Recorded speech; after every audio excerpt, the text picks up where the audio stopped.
Yes, sir. The laugh is back. The boys are back. This is the Other Team podcast, your best source for Clipper talk, for NBA talk, for great SoCal hoops discussion. I'm your boy, Zack Handy. Terence Scott over there in screen on a mic, ready for it. Jake Handy over there as well. We're here, boys. The NBA is back. It is just fiery first night. Two good games. One good game that really concerns us and what we got going on here. Absolute thriller. Great first night of basketball. I'm sure you know, but if you don't, Clippers take down the Lakers, obviously in the Staples Center, 112 to 102. And the other team in LA coming out big on opening night. Boys, just what a game, right? Like Crazy. it's living up to the hype. Like it was so It's good. crazy. I told Punches I, being thrown back and forth, just so good. I told my friends at my work, I was like, I can promise you, I've never like felt this way about an opening night game. It was crazy for me to think that game one of 82, and you were just like, neither team wanted to lose, neither fan base wanted to lose. Like that whole feel of like, man, if we lose, I'm gonna be pissed. If you lose, in a week and a half to Denver, you're like, man, I wanted that, but whatever. If you lose last night, you were legit mad. I think, like as a fan and as a player, you're like, I wanted it. I won't lie to you, I wanted it, and that's why was dope. NBA crushed it. I feel like we say this as friends every time, but the NBA crushes it with like scheduling. Nailed it. Absolutely nailed it last night. I think they nailed it 100% because that Raptors Pelicans game was really good, Very good and they game. didn't even OT have game. Zion in it. They didn't even have Zion, so just imagine if he was in it. But that Laker Clipper game was a really good game. It was had hella star power. The Lakers don't aren't ready. They're not ready yet, but neither are the Clippers. It's clearly obvious the Lakers aren't, but the Clippers defense was nasty. Like always, Patrick Beverly's going to set the tempo. Like I've always thought, he clearly said it from the jump. Kawhi hitting these fadeaways is absurd. I can't believe how good Kawhi really is from his development from when he was on the Spurs to what he is now. It's kind of The claw. it's wild when you think about it. Like I always Very. thought he was good. He was a good two-way player, but now this guy is arguably the best player in the league, and it's Yeah. I think we should all raise a glass to crazy. that real quick. I I'll mean, raise a claw to claw. everyone usually has a water or some sort of adult beverage on this thing. We got Terrence the Pacifico. Jacob and I repping claws for claw today. Shout out But Kawhi. the biggest part of that game to me, obviously, was the differentials in depth. The Lakers didn't have the same depth that the Clippers do. And you've seen it when you've seen guys coming in like Shamit knocking down big shots. Mo Hartless was one of the better players on the floor the whole night for both sides of the team. If he could consistently knock down corner threes like he was doing it, allowing Kawhi and even though Paul didn't play, but if Mo Hartless is going to play, that allows Paul and Kawhi to not have to guard the other team's best player, which is only going to be beneficial and allows them as a whole defensive unit to be better because you can switch everything. And now you got two elite defenders playing in the passing lane is just absurd. And then you still got Beverly. But they need size because that's what they struggled with last night because Anthony Davis was dogging them in the post. Yeah, for Yeah, sure. that for sure. Interior size, like interior height, like they need length inside. They don't have that. Ibaka is like Mm-hmm. he's 7 foot, but he doesn't really seem like a 7 footer. Like when Ibaka plays, I'm like, are you really a 7 footer, bro? You play like you're 6'9", kind of. You know what I mean? I think that's a tough matchup to really say. Oh, the Lakers or I'm sorry, the Clippers need to immediately go get some interior help because I thought for as far as my expectation level for the interior defense and the interior of this team going into that game, I thought they kind of overexceeded my expectations. They won the rebounding battle. You saw Zubac take JaVale McGee to the block and absolutely dismantle him with just a simple post spin drop step and completely like handled it. Montrez had multiple and ones, was really doing what he did well. But defensively is what we're saying. Right, Defensively, but they need height. still, I think they did fine. You're talking about Anthony Davis. Like Anthony Davis hurt you. Yeah, he hurts everybody. And they held Anthony Davis to what? 2 second half points. I think the interior That's a defense good point. really played above my expectation level. Because when we went into this thing last week, we all said the same thing. I think interior defense rebounding is what we're going to need. And if you look at the rebound battle, 45-41 Clippers, and if you look at the second half battle, especially, I think LeBron and AD combined for 5 points, 8 points second half, which means neither one of them were getting anything at the rim, which is where they want to get their Exactly. baskets. So I was I actually feel like pleasantly surprised with the interior defense. Just personally speaking. I thought the most glaring weakness was they need like somebody to move them into offense. When Danny Green like blacked out in that third quarter, right? Like literally like left his body, bro. This fool was hitting at me. Yeah, he did. It was ridiculous. Like it was stupid. When that happened, the Clipper possessions, like following every one of those threes, was like a really rushed, like Jamichael 3 corner hand in his face. Like you need a guy to like put you together in those moments, right? When the other team is doing the run to be like, we're at least going to get a good look here, guys. We're going to get a good look here. And like, as great as Kawhi and PG are, like, that's not who they are. They don't do that. Well, that's what they're hoping Paul is, for sure. Yeah, I think Paul can really run an offense, personally. Yeah, he's a shot maker. I like Paul. I like Paul to hit those broken down plays, right? Because he'll be like, okay, 6 seconds left. Everybody move, dribble, sidestep, whatever. Like, he's a shot maker. We're like, let somebody make you a shot type thing. You know what I mean? Like, it'd be easier that way. I think Paul can create for others more than you give credit, and I think they're going to ask him to do that a lot more this year. He did it in Indiana, so I'm not really worried about Paul doing that. But I do think it's a good point that they have a glaring weakness as far as playmakers, because when you do take Paul and Kawhi out the game, or even when you're going to stagnate them and even when Paul comes out the game and you just leave Kawhi really isn't his kind of game. And then you're going to ask Shamit or Lou Williams or if Beverly. Lou has Trez, he can, but it can be guardable because he play makes, but he only play makes with Trez. You know what I mean? So you can defend it. Like Lou Williams play makes to score. Like he comes off screens looking to score. But so he play makes with Trez. Like their pick and roll game is. And I think it showed really well last night in the second half too. Yeah, but still, I still think they're going to need another guard that can get them into offense. Yeah, of course, agreed. That's what I was saying. Yeah. But I don't know who that would be, but it'll be beneficial for them to get that. But I also think they need a rim protector because I don't think Zubac is going to be that. Montrez looked small. He looked small at times last He's night. like short. Like I feel like he has the base and the weight and the strength to be there, but I just don't think he has the length and the size almost. Like the 6'6". height, you know? He's like 6. Yeah, he's like, dude. He's probably like a 6'8", 6'9". He looks like a true 6'8". Yeah, but that's what I'm saying. But he looks heavy. He looks strong and sturdy enough to be that position, and he can bang with a lot of guys. But I think he's missing some length and some height as far as arm wise and his pure height is considered for him to be most effective down low defensively. Just one thing I wanted to say, and then I texted this to you guys last night randomly. It was so cool. It felt like I was watching history happen in front of me, watching Kawhi and LeBron trade in that second quarter when the game really blew up. Yeah. Like I felt like I was really watching something that I know is going to be special to my kids, to my grandkids, to nieces and nephews when they ask me about the NBA when I'm older. Like it felt that good, and it was an opening night. Yeah, it's crazy. Yeah, I can agree to that. I can agree. That Kawhi commercial was pretty dope. That New Balance commercial. And then shout out New Balance for the retweet.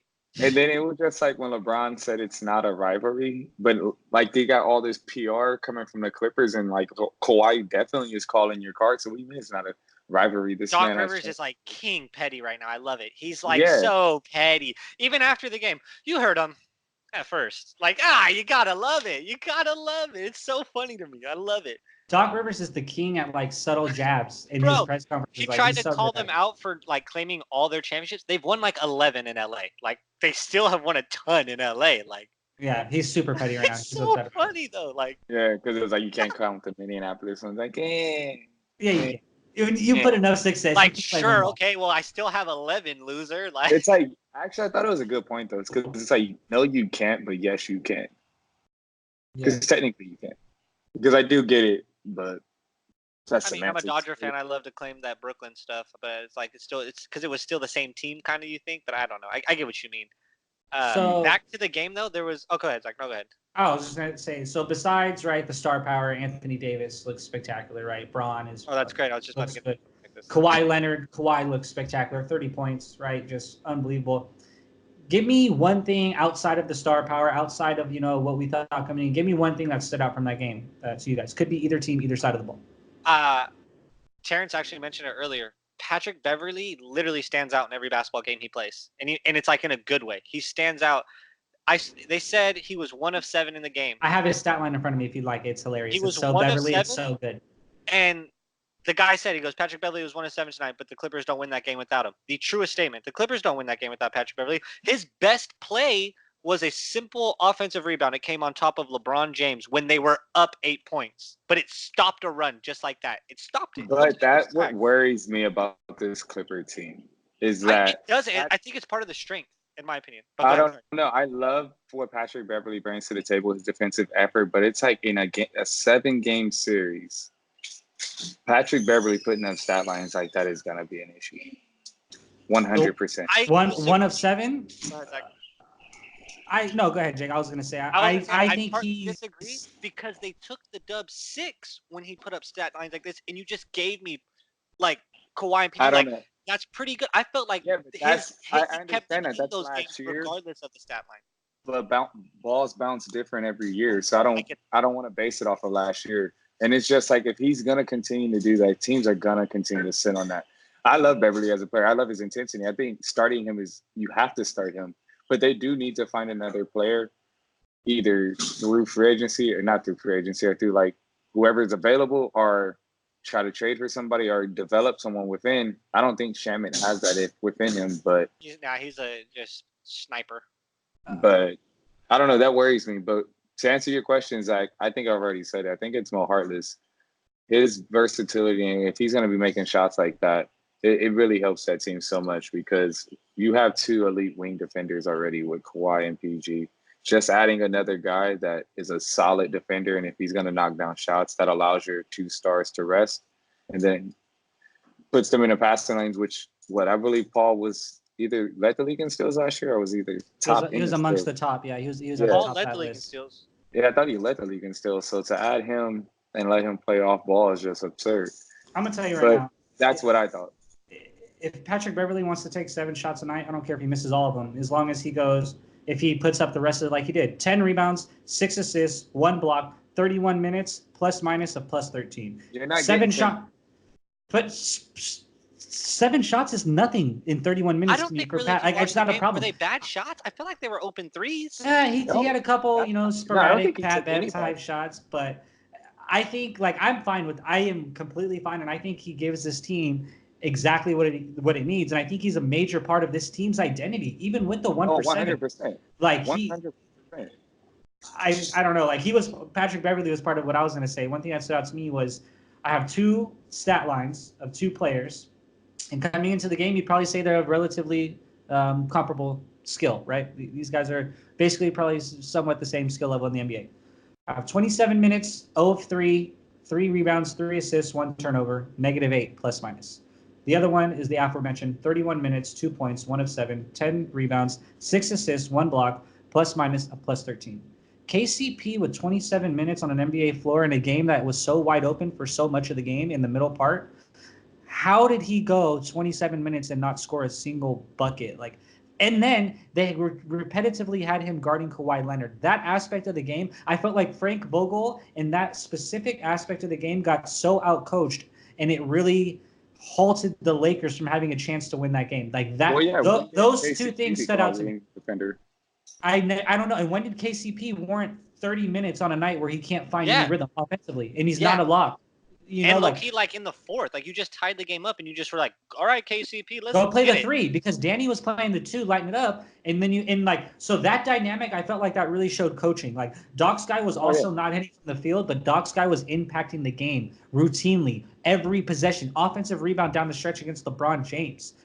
10 rebounds as a guard, 6 assists. You know what I'm saying? Even got a block. So that dynamic stood out to me. Obviously, the star power was great and everything you saw, but that dynamic was really something that opened my eye last night. He just sets it. Terrence said, he sets the tempo. He just sets the tone. You literally walk into the building and you look at him and the way his teammates react to it, right? And that's it's one thing to see anybody huffing and puffing in the gym, but when your teammates react positively, that's a completely different dynamic. So when you see your teammates feeding off it, he's barking and your teammates are chest bumping him, he's chest bumping the coach, you're like, that guy's turned up, bro. That guy is turned up. And it's it's like a whoa, we got to match that now. As the opponent, you're like, I gotta find a way to match that. And that guy is like, whoa, he's up there. You know what I mean? Crazy dynamic. I exactly. Zach, we're on the same page. It was just there. Terrence, I thought you were going to say something. You good or what's Well, yeah, Bev is special. I'm not saying he has to be on that team. I just think he can't in big situations and big games. He can't go 1 of 7. Because I don't think he took any bad shots yesterday. He was simply just taking wide open step in threes that he needs to take. If he doesn't take that, it hampers the offense. Like, if anything, I need Beverly to take probably 10 shots because he's on the floor for so long. I'd rather you shoot the ball than not shoot the ball. I'm from the Don Nelson school. Only bad shot is a shot you don't take. And I really do believe that because, like, when you watch offenses and you watch teams, when a guy is wide open and he just pump fakes and drives into the lane when it's nothing there, it's like, dude, what are you doing? Just shoot your broke-ass jump shot and we'll live with it. And we'll figure out a way to rebound that bitch. Yeah. But I really believe that inside Beverly. But in a big game, like in the playoffs, in a 7-game series, you can scheme against that. He can't go 1-7. And he's also not going to get 10 points a game. He's always going to impact the game some way with his hustle. So I never worry about Beverly in that aspect. But in big situations, in big games like the Clippers have aspirations to be in, he has to do more than hit 1 for 7. I think he will. I don't think he'll be. I think he'll be more of a. I could see him like more of like a 3 for 9 shooter than like a 1 of 7 shooter. Personally, 3 of 9 would get it done. That'd be 9 points from Patrick Beverly on the night. 9 points with that stat line would get it done. Yeah, but he's not getting you 10 boards. But he's going to impact the game some way. I think he's going to rebound a lot better than you think. I think he always has rebounded well. Always. Let's see. We got to get some numbers on that real quick. I got you right now. Last season, throughout last season, I got the whole season. Ready? I'll go career. I got it right here. He is. Oh man, what's up? My screen's glitching. Hold on, I gotta bring it back. All right, I got it. Get out of here. All right, his career, he's 4.3 career average in rebounds. Let's see, last season. That's not bad. No, I was gonna say he averages around probably 4 or 5 rebounds, but to get 10 is no. He's not doing that tonight. But last year, well, he averaged 5 rebounds a game last year on the dot, on the money. His highest 5 rebounds a game was in 2016 and 17. His last year in Houston, he averaged 5.9, so he averaged 6 rebounds a game. So I put some respect on Beverly's name. He can rebound. Yeah, he's gritty, bro. Like I said, his best play of the game was an offensive rebound on the Montrez free throw that gave them another 30 seconds to waste off the Lakers run, and it came over LeBron. I feel like with the Lakers, it's going to be so, like, you're really LeBron heavy right now. You are very reliant on LeBron and AD. And a lot on LeBron to really make the offense work. And I think that's going to be tough to ride all year. I mean, the Lakers are still going to be great. I'm not saying it like that, but I just think that is like their clear weakness, dude. This is what I don't get. Coming into the game last night, like, these are common facts that we all knew as logical hoop minds. We knew the Clippers had more depth, and we knew the Lakers were a two-headed monster, right? And then the story today is like shock and awe from like delusional Laker fans, like, where's our depth? What's going on here? Like, you clowns were the only ones screaming that middle school like teacher Dudley and Avery Bradley were gonna hoop. Like, you guys really thought they were good? Like, what? You were the only people that thought that, and now it's like, holy hell, our depth is lost. And it's like, these are common facts. We knew the Clippers had the best bench in the league, if not the best bench, the second best bench. If you're going to say Denver, they have some depth over there. But yeah, I'm like, these were common things. And now it's like, if you look on the news, oh, where's the Lakers' depth? It was never there in the first place. Or am I crazy? No, you're 100% right. Yeah, I but think to me, since we ain't even a Laker podcast, but my quick side note on the Lakers is, I think they might have some red flags immediately over there in their camp because one of your headed monsters, I don't know if LeBron is the same dog as he used to be anymore. Like, people were saying they think he wore himself out in that first half trying to play bully ball.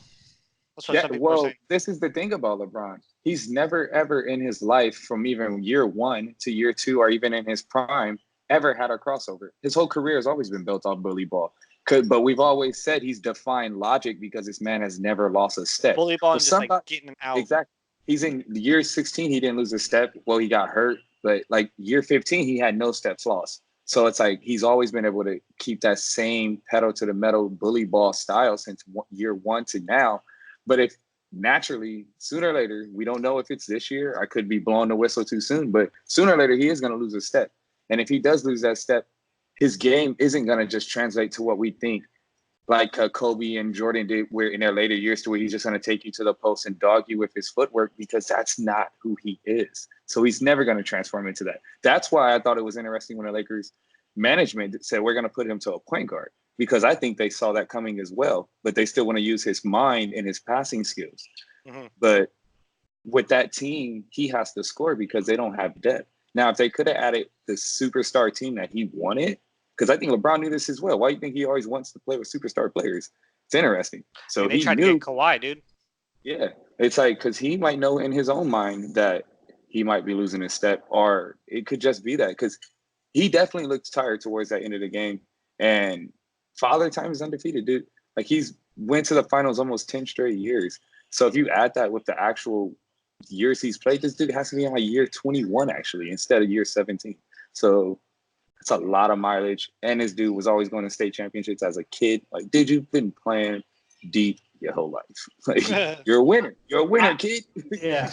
I'm personally going to pump the brakes on LeBron. I feel like the beginning of a lot of LeBron's seasons, especially when he's got a new cast, this is typical LeBron. He's absolutely just total deferring away last night.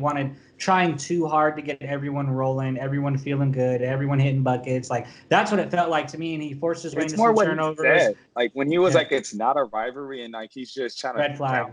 All of this. It's like, I don't know, dude. Like, and then even last year when he was like he doesn't have anything else left to prove, it's just a little bit of a red flag. And then it's I don't know. The fire is the fire desire? Is it there? I can understand those question marks. But I think they're. Like, I'm not trying to pull Bron's card because he's one of the greatest players ever, but it just looks different now. Yeah, I feel that. I personally I'm going to give him a pass. He's proved it time and time again. Where it's a long, I said let's pump the brakes, but I think you're right. I think it's keep your eyes on. Might want to keep an eye on it. I think you're 100% right. We talked LeBron, and is LeBron still the best player in the league? Remember we were talking about that one time? And I took the Kawhi train, and I feel like that's looking solid after game one. Overreaction. Overreaction Monday or Wednesday. Overreaction Wednesday. Kawhi looks like the best basketball player in the league right now. If we're going to go overreaction, yeah, 100%. He looked like the best basketball player in the league last night. That's for sure the overreaction Wednesday. It's hurt. I'm going to go with that. Who? What do you say? What'd you say? Best basketball player in the world right now is hurt. Okay, D. Go with that. It's Kevin Durant. Okay, honestly, I'm drunk. I need to lay off the White Claws. I thought you were referring to Zion, and I was honestly about to shut the podcast down for a long time. Yeah, you definitely gotta start thinking if you think I was up to. I was like, what? But yeah, okay. KD, I respect. I feel that boy is nasty, so I respect that 100%. Any last things about the game you guys want to get off your chest? Good job to you, NBA. How important is the game really? Small potatoes. The big picture is the wins you get May and June. That's exactly the big picture. And Christmas matters. I think Christmas always matters to me. I think it's a landmark game. So Christmas, it's like that rivalry game in college. Like, win this one to keep your job. Like, it's like Christmas matters, and then the wins at the end of the season to me are the ones that matter. Great win. It always feels good. If you call it what you want, always feels good beating that team. But it's small potatoes.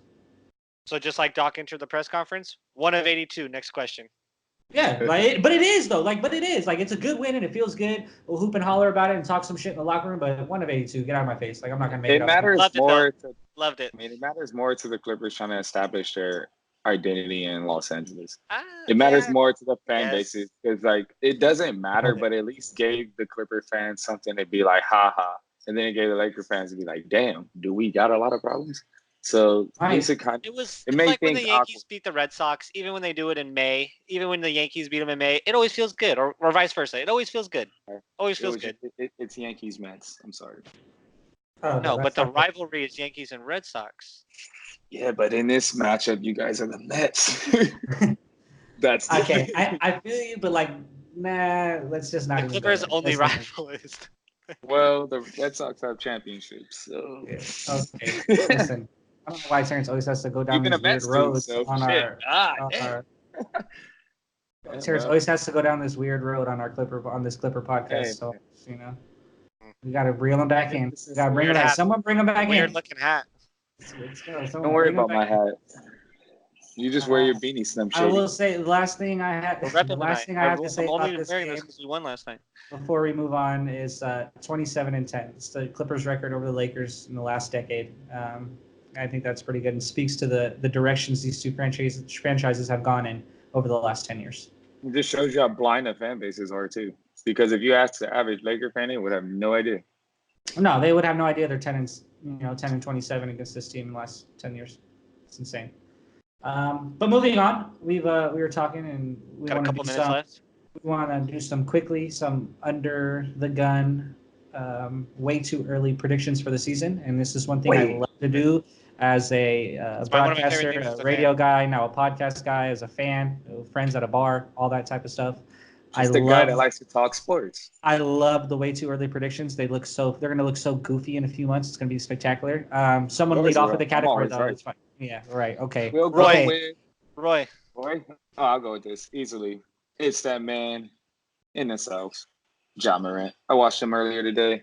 He's looking good, ain't he? He plays. Look good. He's an interesting player. Golly, he got to stop turning over the ball. He was in a lot of foul trouble today. I think if he just but- plays explosively, it's like just pedal down, brother. Hey, that was a he rough plays under case. control, That was a but he rough turns the case ball for your over. Roy, dude. Whoa, He said, relax. "I'm going with Ja Morant, but he got to stop turning the ball over, and my guy was in foul God! trouble." I'm like, can we get some positive?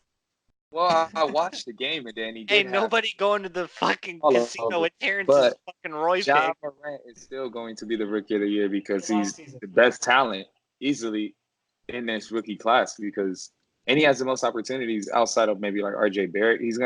And that team is good in Memphis. They're underrated. So he's gonna get a lot of those young talent down there the ball and he's gonna just get them out there running and he can score. So that's my rookie of the year, no doubt about it.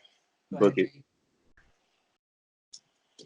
Blaquito, we're going for. Oh, you're deferring to me.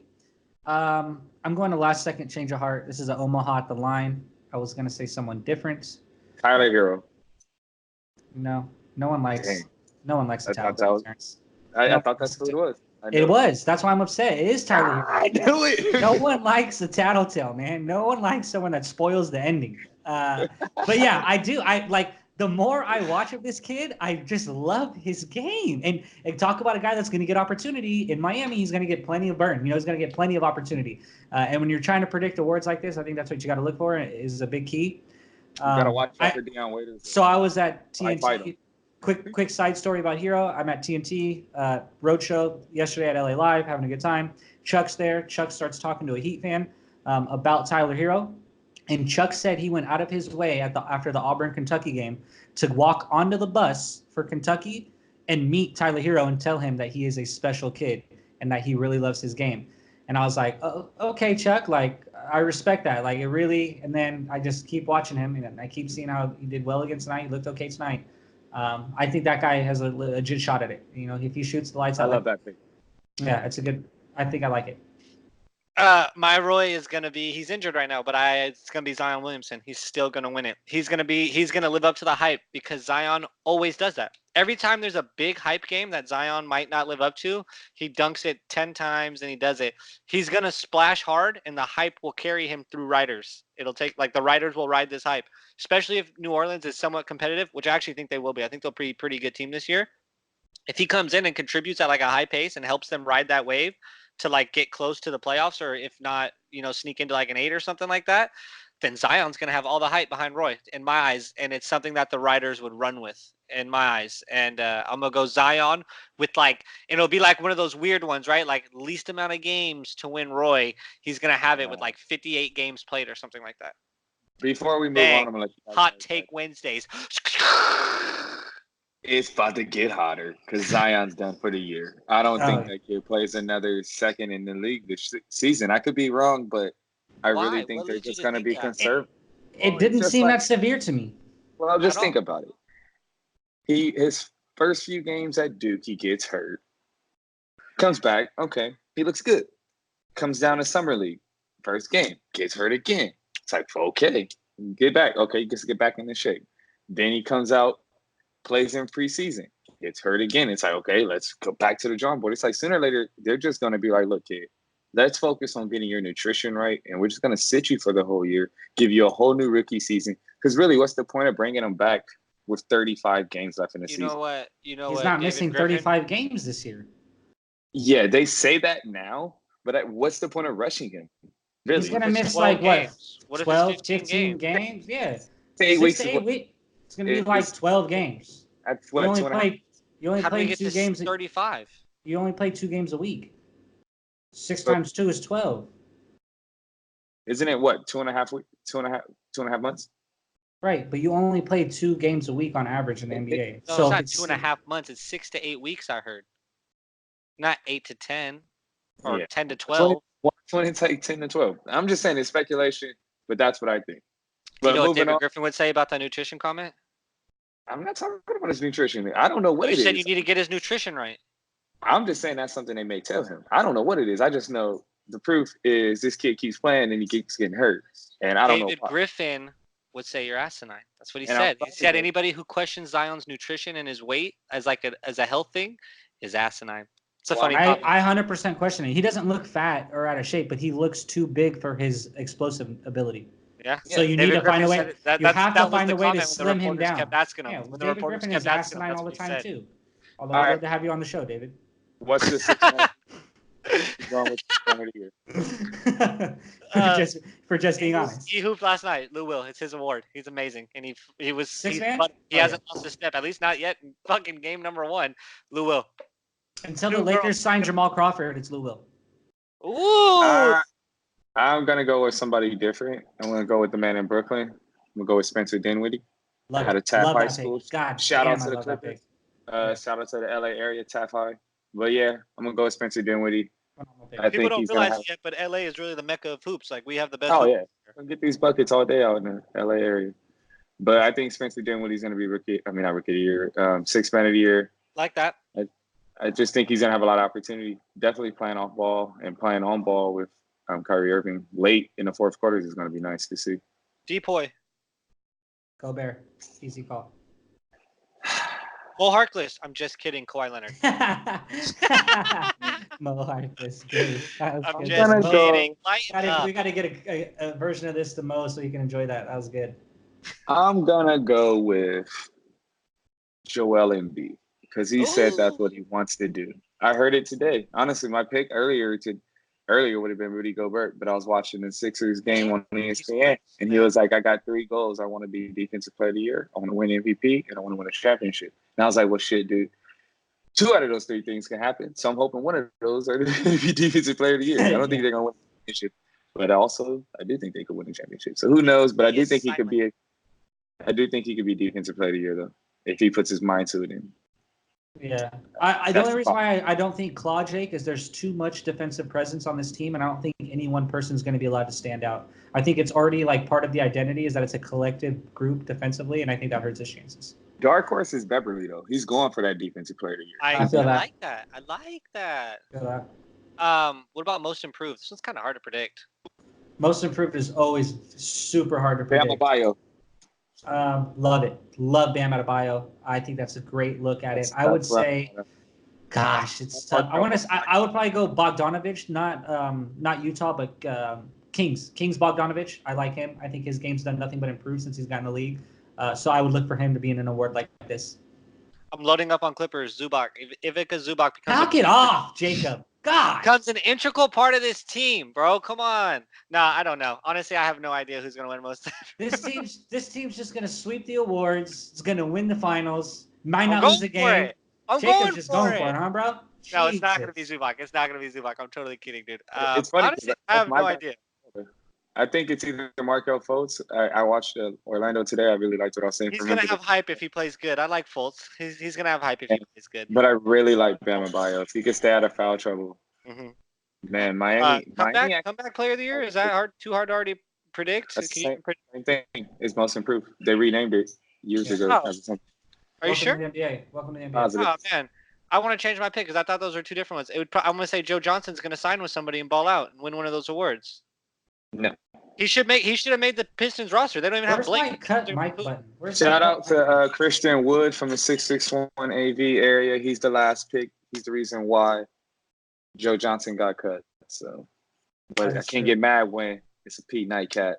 Joe Johnson should be in the NBA right now. Same with Jamal Crawford. The Lakers should sign him. Both those guys have buckets. So last one, MVP.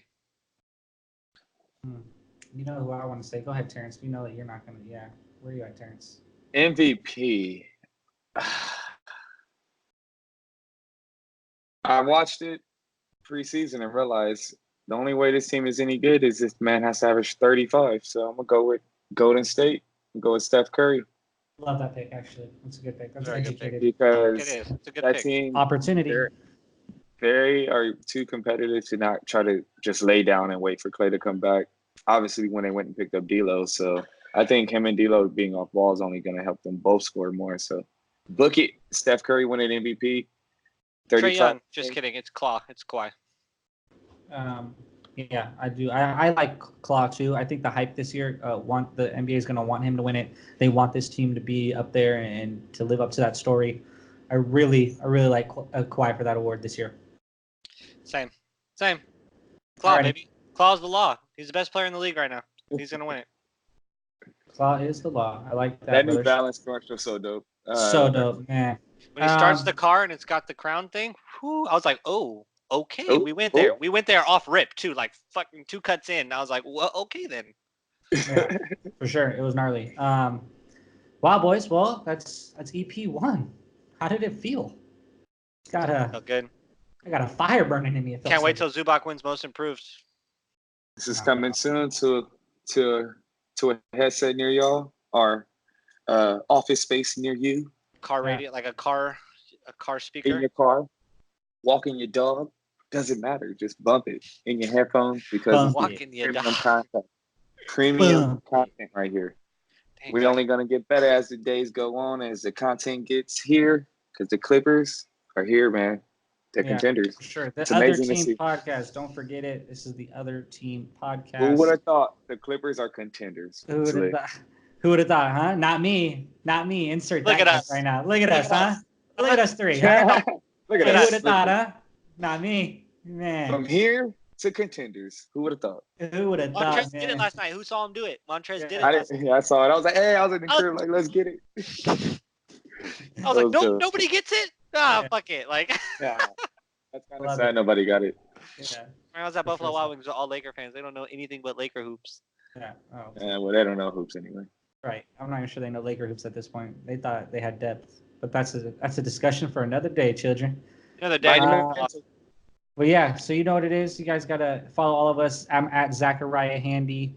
You got at Scott Wrights. Scott Wrights @_ Scott Wrights @Jacob is a beast. That's 2 S's and 2 T's on the beast. And Man, find us always feels good. at the other team. At the Other Team, find us, listen to us, love us. Spotify, SoundCloud, becoming a Patreon sooner or later. Anchor. Y'all see us there. That's good. You'll see all of us, guys. Gotta love it. We out.